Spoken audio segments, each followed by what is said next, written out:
Please welcome very funny, Chuck Roy. Colorado's really good. I really enjoyed it a lot. Every time they've called me for this show, I have been on the side of a mountain. I'm enjoying some irony. Like 3 nights ago, I was sort of camping in the Rocky Mountains and looking up at the Rocky Mountain sky at night, and there's all those beautiful stars. And I thought, man, in just 2 days, I'm gonna be in Hollywood, and the only stars I'll see are assholes. I shouldn't even share this thought, but I was showering in the hotel before the show, and I was thinking, you know what? I was just camping in the Rocky Mountains on this side of the Continental Divide, which means when I peed in a river, it's essentially traveled down here to where my hotel is, and quite possibly I'm peeing on myself right now. And a lot of neurotic friends in Los Angeles who are gonna be like, I can't shower anymore because of you. And I'll be like, well, fine, come to Colorado, do some camping. I'm raised in the great state of New Hampshire. Thank you. That's the sound you make when you get out. That's what I remember. As soon as that thing hit my rearview mirror, I was like, yeah, and I'm out. It's a great state, beautiful place to live, but it's the state motto. That's the toughest in the country. Say it again, my friend. Live free or die. That is a motto. That is a motto. I chose move.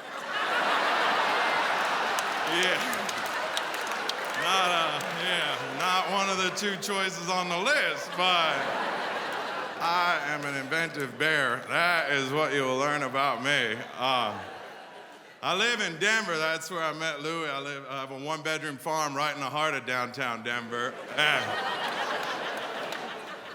Thank you, half of you. Adorable people who didn't. That means I grow pot in a closet. It'll be really important for you to get, or else it sounds like I own a lot of real estate. And I don't. It's a 4-foot by 4-foot farm. It's a lot of watts. I'll explain the haircut, too. I get my haircut in Denver. That's convenient. I get my haircut. A lady named Boots Callahan is about 280 years old. She cuts my hair, and she's older than dirt. I think she invented scissors, and she's a pro. She has cut every haircut ever. Like, she knows how to feather, and that's why I go see her, you know. And this haircut is 8 weeks old. I paid $30 for it, and I think I'm still getting value, because I walked in there and I said, Boots, make me look like Kenny Rogers knocked up an Oak Ridge boy. That is haircut gold. That is what and what's gold worth? $1,000 an ounce? So like, man, I made $970 there. I dig that. I'm kind of excited to get back to Denver. I have a refrigerator full of beer, thanks to a friend of mine. I appreciate the good people. The people clapping are the fun ones. The rest of you, get on board the train, all right? Beer makes a comedy show. That's what I know. It's a friend of mine, also from New England, who happens to live in Denver. We get together, and he brought me a 30-pack of beer as payment for some yard work. And I said it right. We don't always pronounce our R's in New Hampshire. We do when we say revolution. And we won one of those. And 200 years later, we have a country where we're free to not always pronounce our R's. And that's proper payment. Where I'm from in New Hampshire, that's how you pay somebody if they come over to rake their yard. That's, like I said, I live in a 1-bedroom apartment. I own a rake and gloves. I love to rake a yard. And if you want to get somebody to do it in New Hampshire, you make something warm, like a tuna noodle casserole. And then you call your friends up and you tell them you got beer on ice, buy the 30-pack, and in a moment, you've got a yard raking crew. And that's me. I think That's how you build community. That's how you build a neighborhood, man. You and your friends, you solve problems together, you know? Like, that's count on me. I'll get the backyard, no problem. I don't need a partner or anything. I will get under shrubs, and then I get up in my head. That's how I solve big life problems. You know, you commune with nature, and you get under bushes, and then you get up in your brain, and you solve things, you know? Like, I'm at my friend's house, I'm raking his backyard, I'm under the bushes, and I'm in my head coming to conclusions. I'm under the bushes, and then up in my head, I realize, hey, maybe the reason I fuck Chinese dudes is so they can crawl all over me like I'm a giant panda bear.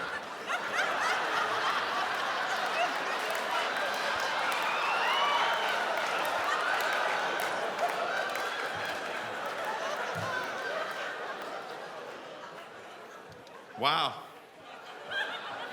That was something to share. I got a little gay right there. I'm not sure how that happened. If I seem distracted, I'm a little bit distracted. I got in this morning here. I flew in, and I've only been away a couple hours, but I'm a little tense. I have a new puppy back on the farm in Denver, and yeah, what's a farm without a puppy? And he's so cute. But, I got a note from a neighbor says that when I leave for gigs like this, apparently my puppy howls. And sometimes when I'm home, apparently my puppy howls. And that's my fault. I think it's cute when he howls, you know? It's even cute when he barks. Like, I come around the corner, and he's like, yip, and then I'm like, oof, and then he's like, oof, and I'm like, ooh. And half hour later, we're having a sing-along. I love a sing-along. I live in a gay neighborhood. I thought everybody in my neighborhood would, but not my neighbor. And he doesn't like puppies. Who wants that opinion in their world? Yes. So I'm trying to run my puppy. That's my plan now. Before I leave for gigs, I try to spend an hour playing with. I got hardwood floors. You know that game you can play with a puppy on hardwood floors? You know, like as soon as he sees me, it's brand new. He's like, "I love you, bear. Let's play the game." And he runs up the hallway at me, just, "I love you, bear. Here I come to you." And as soon as he gets to me, I'm like, "I love you too, puppy." And I just toss him back, and I watch his face just go to shit. He's like, "What just happened, bear? I was right there. And here I come, bear. I got big sauce. I love you, bear." And as soon as he gets to me, I'm like, "I love you too, puppy." Oh, I love that game. I love that game. I could play that game all day. He's cute. He's a very cute puppy. He's 6'4", and he goes to the University of Denver.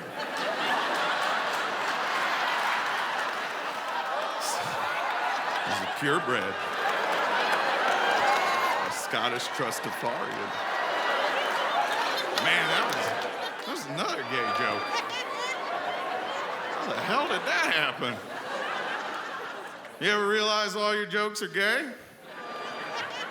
That's weird, man. I was 16 when I figured it out. I went on my first date. My friend picked me up for a New Year's Eve concert. I didn't know it was a date. He didn't know it was a date. There was an awful lot we did not know.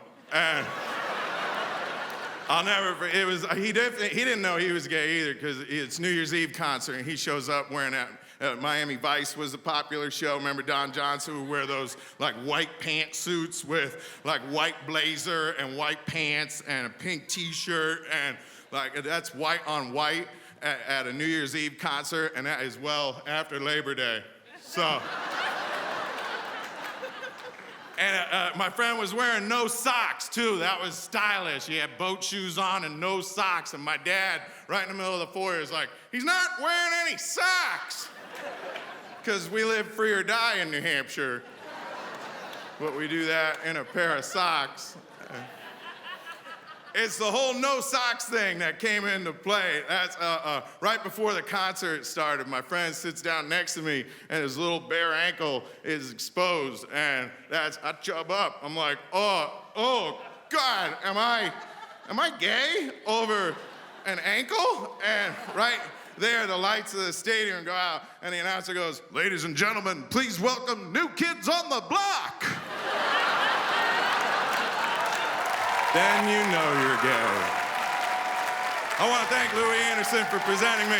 You all have a great night.